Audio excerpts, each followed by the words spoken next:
আসসালামু আলাইকুম। এই যে গতকাল পর্যন্ত, মানে আমি 7 ফেব্রুয়ারি 2025-26 কথা বলছি, তার আগের দিন পর্যন্ত, তার সেদিন পর্যন্ত আপনার তার আগের 24 ঘন্টা ইনকিলাব মঞ্চ যে কাণ্ড কারখানা করলো, আমাকে আমার এক বন্ধু, ছোট ভাই, সে বলছে, এবং প্রবাসী, ফোন করে বলছে যে ভাই, নাটক একটা হয়েছিল যমুনা থেকে, ডক্টর ইউনূস পদত্যাগ করবেন, আওয়াজটা ছেড়ে দিয়েছিল এনসিপির মাধ্যমে, নাহিদ ইসলামের মাধ্যমে। সেই যে নাটক শুরু, সেই নাটকের পরে নাটক দেখলাম, মেগা সিরিজ দেখলাম, মেগা সিরিয়াল দেখলাম, সেগুলো তো সামনে মঞ্চস্থ হলো। তারপরে আমরা সিনেমা দেখলাম, বহু সিনেমাও হলো। সিনেমার পরে আমরা এখন, ওনারা এই নাট্যের কুশীলবরা, ওনারা হচ্ছেন, তারা ওটিপি প্ল্যাটফর্মে চলে গেছেন। এখন আমরা ওটিপি প্ল্যাটফর্মের মেগা সিরিয়ালের শেষের দিকে আছি। আমি বললাম ভাই, বুঝলাম না, বুঝিয়ে বলেন কই যে ইনকিলাব মঞ্চ। আসলে দেখেন, ইনকিলাব মঞ্চ হঠাৎ করে, এবং এই চাকসুর নেতারা, যারা ইসলামী ছাত্র শিবিরের নেতা, তারা চট করে আপনার হঠাৎ ঢাকায় দেখা গেল যে ইনকিলাব মঞ্চের প্রোগ্রামে এই মুখগুলোকে একসাথে কিন্তু আগে ঢাকায় দেখা যায়নি। সাউদ্দিন আম্মারকে ইনকিলাব মঞ্চে কয়টা প্রোগ্রামে আপনি ঢাকায় দেখেছেন? ঢাকায়। তারা ওমা বিচার করতে হবে, এখনই বিচার করো, আনছি হাদির খুনিয়ে ধরে আনছি, এখনই বিচার করে একটা অবস্থা। কাকে দিয়ে বিচার করতে হবে? তুমি বিচারক মানি না, তোমার তদন্ত মানি না, তোমাকে ইন্টারন্যাশনাল তদন্ত আনতে হবে। ইন্টারন্যাশনাল কি? তাও জাতিসংঘের মাধ্যমে। এই যে একটা, এটা কি আমার মনে হচ্ছে যে একটা ভ্যাকুম তৈরি করা, এটা একটা ফাঁকা আওয়াজ দেয়া। জাতিসংঘের মাধ্যমে বাংলাদেশের হত্যাকাণ্ডের তদন্ত, এটা যে কত জটিল একটা প্রক্রিয়া এবং কত দীর্ঘমেয়াদী প্রক্রিয়া, এরা কি বোঝে না? অবশ্যই বুঝেও তারা এই কাজটা করেছে। তখন প্রশ্ন উঠেছে যে ঘটনা কি? নিশ্চয়ই কিছু আছে। মানুষ এগুলা, কেউ বিভিন্ন গন্ধ খুঁজে শুরু করছে, কেউ নাটকের গন্ধ, কেউ সিনেমার গন্ধ, এবং সেগুলোর দিকে যে যথেষ্ট চোখ আছে, সংবাদপত্রের চোখ আছে। চলুন আমরা সেরকম একটা খবরের দিকে আপনাদের চোখ বলে, যে সেসব খবরে আমাদের সামনে কি বলা হচ্ছে। দেখেন, এখানে ডক্টর মোহাম্মদ ইউনূস, তাকে বিশ্বাস বিশ্বাস করা খুব মুশকিল।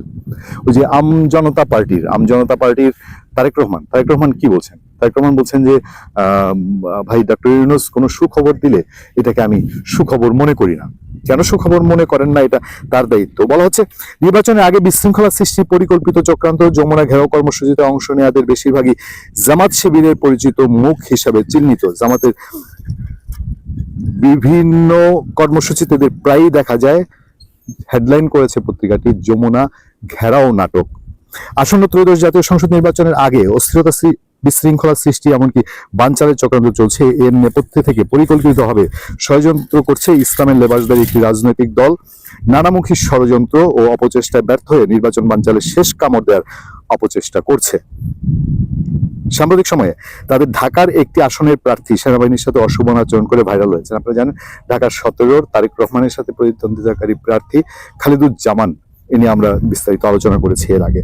সেই রেফারেন্সটা হচ্ছে, বিভিন্ন স্থান থেকে অস্ত্র উদ্ধার এবং 144 ধারা জারির মধ্যেও প্রধান উপদেষ্টা রাষ্ট্রীয় বাসভবন যমুনা ঘেরাও দেশে অস্থিরতা সৃষ্টির ইঙ্গিত বহন করে। তাদের যমুনামুখী পূর্ব ঘোষিত কর্মসূচি ঠেকানো গেল না কেন, সেটিও রহস্যজনক।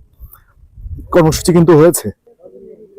অন্তর্বর্তী সরকারের শহীদ শরীফ ওসমান হাদি হত্যাকাণ্ড তদন্তে জাতিসংঘের মানবাধিকার বিষয়ক হাই কমিশনারের দপ্তরের সহায়তা চাওয়ার সিদ্ধান্ত নেওয়ার ঘোষণার পরও একই দিনে ইনকিলাব মঞ্চের ব্যানারে যমুনায় জড়ো হয় কিছু আন্দোলনকারী।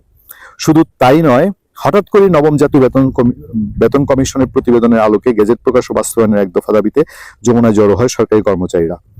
নির্বাচনের আর মাত্র কয়েকদিন আগে এ ধরনের দাবির অজুহাত তুলে দেশে বিশৃঙ্খলা অপচেষ্টাকে সাধারণ মানুষ মনে করছে এটি নির্বাচন বানচালের পায়তারার এক ধরনের অপতৎপরতা।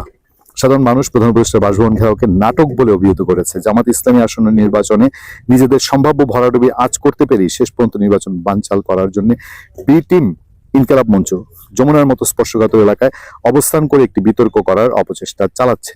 তাদের কর্মী বাহিনী যেন তৎপর হয়ে উঠেছে। গতকাল তারা দফায় দফায় আইনশৃঙ্খলা বাহিনীর সঙ্গে সংঘর্ষেও জড়িয়ে পড়েন।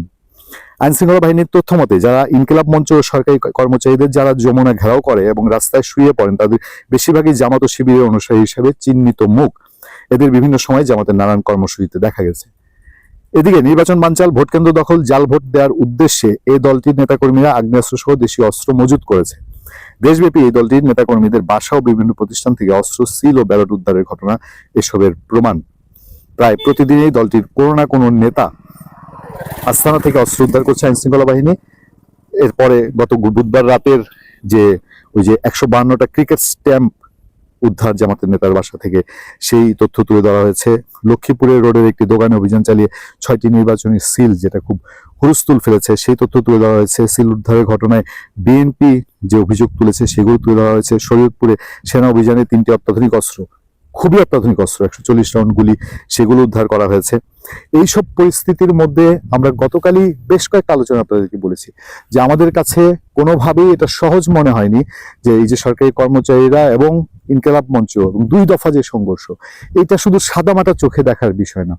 অনেকেই প্রশ্ন তুলেছেন, অনেকে বলছেন যে এটা এমনভাবে প্ল্যান করা যে বিএনপি একটা নির্বাচনী ইশতেহার দিচ্ছে, এই নির্বাচনী ইশতেহারটা যেন চাপা পড়ে যায়, সেইটা ছিল জামাতের একটা টার্গেট, যে ইশতেহার নিয়ে যেন তাদেরটা নিয়ে যেরকম আলাপ আলোচনা বিশ্লেষণ হয়েছে, এখন কারেন্ট ইভেন্ট যখন একটা মারামারি গন্ডগোল হচ্ছে, সাংবাদিকরা স্বাভাবিকভাবে পুরো অফিসগুলো সেদিকে মনোযোগী। আমরা আমাদের এই ছোট্ট চ্যানেলের কথা যদি আমরা বলি, আমাদের চ্যানেলের যারা লক্ষ লক্ষ ফলোয়ার আছেন, ভিউয়ার আছেন, তারা দেখছেন যে দেখেন আমরা এই তাৎক্ষণিক একটার পর একটা ঘটনা ঘটছে, বোমা ফুটছে, আমরা আয়োজন করার চেষ্টা করছি, যে লক্ষ্য রাখছি, বিএনপি ইশতেহার দিয়ে লক্ষ্য রেখেছিও, বাট সেটা নিয়ে টকশো করবো, সেটা নিয়ে আলোচনা করবো, তার চেয়ে তো মানুষের আগ্রহ বেশি যে শাহবাগে কি ঘটছে, দেশ বিদেশে অসংখ্য ফোন শাহবাগে কি ঘটছে, সেই নজর রাখতে গিয়ে কিন্তু যমুনা ঘেরাও একটা নাটক মাত্র।